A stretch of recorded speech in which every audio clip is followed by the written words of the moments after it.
Well, I personally think it's bordering on criminal negligence, to be quite honest, because we're discussing, is there a link between the vaccines and the cancer? It's now very clear there's a massive link between the increase of the vaccines and cardiovascular deaths, clots, everything. And we've known that for a long time. The CDC in America have known it, but they and the other regulatory authorities have been paralysed into doing nothing.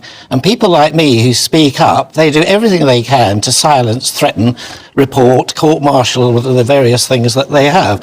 But as a doctor, my first duty is first do no harm. So when I suspect that some totally unnecessary, useless agent, that's, as you quite rightly say, there's no evidence whatsoever they ever protected transmission. That was just a myth. And the way they've used the data is just appalling. When they actually got the regulators to sign up for this, they said Pfizer, Moderna, AstraZeneca, 95% effective, 94% effective. This was the biggest smoke and mirrors going, because they were quoting relative risk.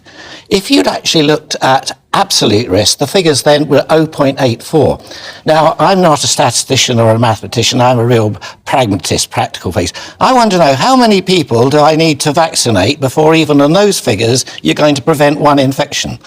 That figure was 118.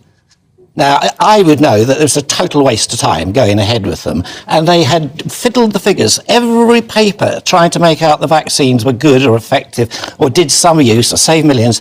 It's all done on modelling and highly selected data, which, I mean, I've really lost my faith in the journals. I mean, when I was the first to pick up that the virus had escaped from the lab because it had 6 insertions around it, we thought, they need to know this. It's important, because if you don't take notice of that, you'll end up with a bad vaccine. We submitted it and it went to Cabinet, and everybody witty, they've all seen it, so they can't deny it, what have you, but they chose to ignore it.